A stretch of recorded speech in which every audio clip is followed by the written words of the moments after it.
Welcome back to Austen Unpacked, the podcast where we break down the characters, conflict, and societal clashes of Pride and Prejudice one chapter at a time.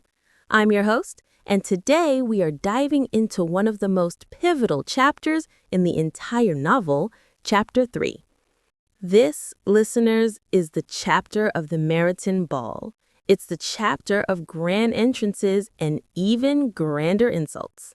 After all the build-up from chapters 1 and 2, the Bennet family finally gets to meet the elusive Mr. Bingley. Chapter reveal: the ball begins. The chapter opens with the fallout from Mr. Bennet's visit. Mrs. Bennet, despite her bare-faced questions, ingenious suppositions, and distant surmises, can't get a satisfactory description of Mr. Bingley out of her husband. But thank goodness for neighborhood gossip. Their neighbor, Lady Lucas, gives a glowing report. Mr. Bingley is young, wonderfully handsome, extremely agreeable, and even better, he meant to be at the next assembly with a large party. Mrs. Bennet is, of course, over the moon. She says, "If I can but see one of my daughters happily settled at Netherfield, and all the others equally well married, I shall have nothing to wish for." The scene is set. The big night arrives, the Netherfield party makes their grand entrance. And this, ladies and gentlemen, is our character reveals, a tale of two gentlemen. The party consists of 5 people: Mr. Bingley, his 2 sisters, Mrs. Hurst and Miss Bingley, Mr. Hurst, his brother-in-law, and 1 other man. First, let's talk about Mr. Charles Bingley. The verdict is instant and unanimous. He is a perfect gentleman. The text describes him as good-looking and gentlemanlike. He had a pleasant countenance and easy, unaffected manners. He is the life of the party. He's lively and unreserved, danced every dance, was angry that the ball closed so early, and is immediately popular with, well, everyone.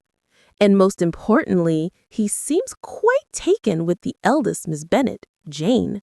As Mrs. Bennet later gushes to her husband, "He danced with her twice. Only think of that, my dear. He actually danced with her twice, and she was the only creature in the room that he asked a second time." So we have our golden boy, Mr. Bingley. But then there's his friend. Now we meet Mr. Fitzwilliam Darcy. At first, the room is captivated. He draws the attention of the room by his fine, tall features, noble mien, and the cherry on top, a report circulates that he had 10,000 a year. 10,000 a year! But that admiration lasts for about a good 5 minutes. His manners, as Austen puts it, gave a disgust which turned the tide of his popularity. He is diagnosed by the room as proud, to be above his company, and above being pleased. He dances only once with Mrs. Hurst, one of his own party, declined being introduced to any other lady, and spends the rest of the night just, well, walking around. The local consensus is set in stone. Mr. Darcy is the proudest, most disagreeable man in the world. But the chapter doesn't just give us a general overview. It zooms in on 2 critical interactions. The first is the spark between Bingley and Jane, which Mrs. Bennet sees as a sign of impending marriage. The second is the slight. Elizabeth Bennet, our Lizzie, is obliged to sit down for 2 dances due to a scarcity of gentlemen. While sitting, she is close enough to overhear Mr. Bingley trying to convince his sullen friend to join the fun. Bingley says, "Come, Darcy, I must have you dance. I never met with so many pleasant girls in my life." He even points out Elizabeth herself, saying, "There is one of her sisters sitting down just behind you, who is very pretty. Do let me ask my partner to introduce you." And here it is, listeners, the line that launches 1,000 conflicts. Mr. Darcy turns, looks at Elizabeth, and says coldly, "Which do you mean? She is tolerable, but not handsome enough to tempt me. I am in no humor at present to give consequence to young ladies who were slighted by other men. Not handsome enough to tempt me.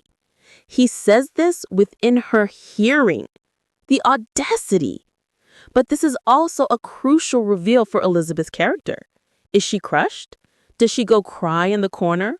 No. She remains, as the book says, with no very cordial feelings toward him. But she tells the story with great spirit among her friends, for she had a lively, playful disposition that delighted in anything ridiculous. She isn't hurt, she is amused by his sheer absurd rudeness.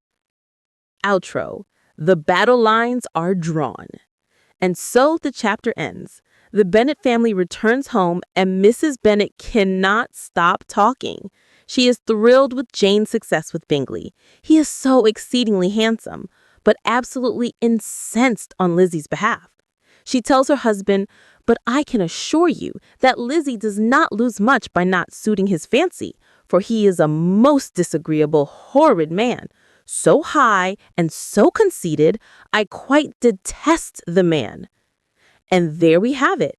In a single evening at the Meryton ball, the primary plot is set. The spark is lit between Jane and Bingley, and the slight has drawn the battle lines between Elizabeth Bennet and Mr. Darcy.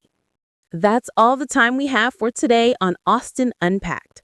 Join us next time as we dig into Chapter 4, where we read Jane and Elizabeth compare notes.